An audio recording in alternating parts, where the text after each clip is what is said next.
As many of you are aware, as am I, uh, Markiplier recently released a show called Edge of Sleep. I'm here to give you my honest opinion about it, what I think, and if I would recommend it or not. So, spoiler alerts ahead. Spoiler alerts are ahead. Please, if you have not seen it, I recommend do not click off this video. Go watch it, come back, castrate me if you want, hang me from my feet like Terrifier, and cut me down for my pussy if you don't like my opinion. Okay? Okay, and we'll be good. Now, to start off this review, I'm going to say 9 out of 10. I'm going to say 9 out of 10. I can tell from the watching it, and my partner also informed me that Markiplier was younger in this. So I'm not sure how long it took to make, but there is an iPhone 13, 14 in there. And by God, can I say this was a banger. This was a banger. Usually I see YouTubers try to make shows or make TV shows or movies or like short films, and a lot of them you can tell it's acting. You can tell that acting is being had. It's not a real life scenario or something, if you know what I mean. With Markiplier's Edge of Sleep, it felt good. The first episode had me a little on edge. I could tell it was acting. There was a lot of pausing between lines and everything, but it was still good. And I was very much on my edge of my seat, as if Markiplier was edging me by himself in my own house. Good show, though. I was on the edge of my seat. I didn't know what was going on. I had no idea. I wasn't connecting too many dots. It had me questioning a lot. There was a lot that I was questioning, which is good. As a viewer, I want to question the video. I want to know what's going on. Why did this happen? Are you sure? Are you dumb? That's a stupid idea. But it was good. Overall, it was good. Markiplier did great. Well, all right, let me start from the beginning. If you haven't seen Edge of Sleep, which I think it's only been out for about 5-6 days, remember, spoiler alerts are ahead. Please click off of this if you don't want to be spoiled. Markiplier wakes up and he has night terrors. He has night terrors of an elephant man or woman and dream people. And with the dream people basically have been stalking Mark within his dream, or Davey, sorry, his name's Davey in the show. The dream people have been stalking Davey since he was an infant, since he ever started having night terrors. And Davey goes on this long life of just fighting, battling, slapping, punching, running, crying, carving, a lot for this elephant man to get away and everything.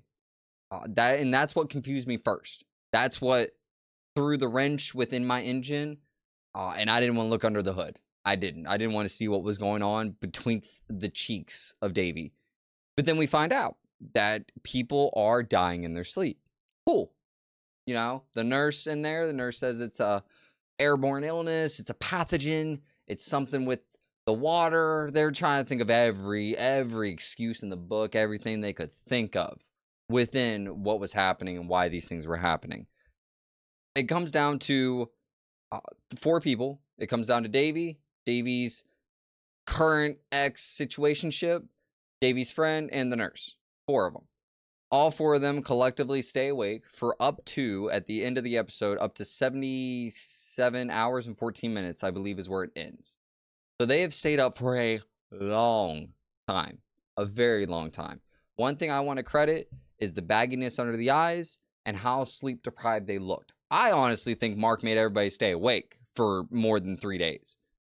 I don't know if Mark did that. I feel like there's a little bit of a legality within that, but I believe Mark had every one of them sign an NDA that they would stay awake longer than 3 days, and they had to stay awake longer than 3 days. These people look tired. They look exhausted, and that's really good. It really made me believe that these people have been up for this long.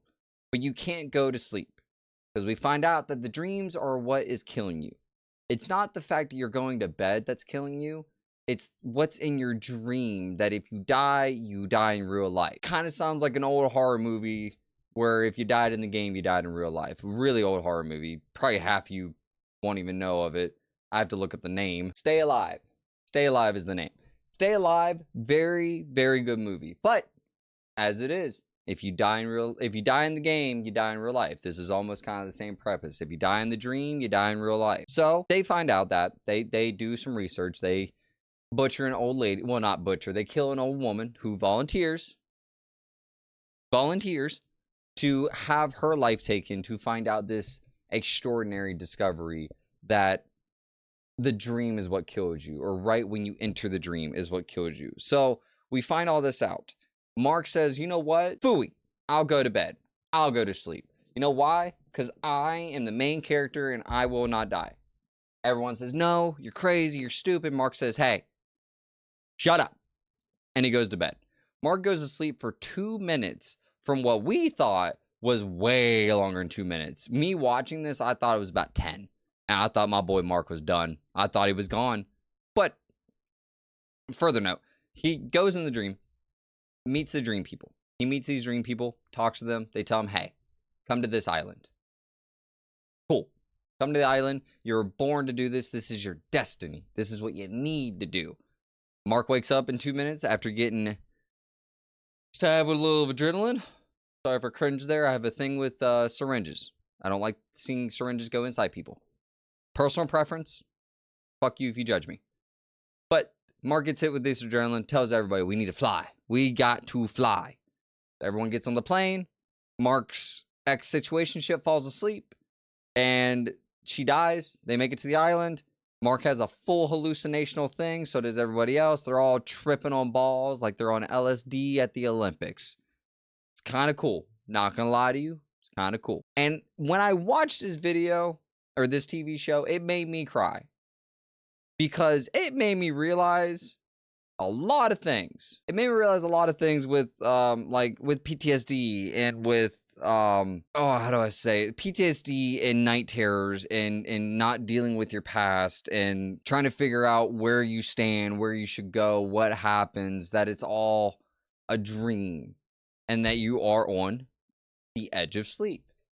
Now, Mark wasn't edging the whole time. Mark wasn't edging to become the next Olympian in the world for not sleeping. But it's a really cool TV show. And that, I mean, I would recommend it. I'd recommend every single one of you go watch it. It's free on Amazon Prime if you have Prime. If you don't have Prime, I honestly can't tell you like how much it is to rent or anything like that. But I will have a link down in the description. I just want to get on here, kind of explain the excitement. I know this is all over the place. I'm still new to this shit, so please don't judge me. I know it's kind of all over the place with this and everything. But I just wanted to make sure to tell you guys everything, how I felt, how good it was, everything. I know this was butchered. If you watch it, please thank you. Leave a like and subscribe if you want to. You can also check out my other videos where I do a little bit of game playthroughs. I'm going to start doing stuff like this where I talk about my opinions. I'll get better at it. Trust me. I'll get better articulating my words and putting things where they need to be and figuring everything out. But if you guys did like what you see, you guys like the vibe, drop a like and subscribe. All right, I will be that YouTuber. I only have, I think, maybe 170 subscribers. By the time my subscribers watch this video, I'll probably have 20. We'll see what happens and we'll go from there. But that's, yeah, yeah. Have a good one.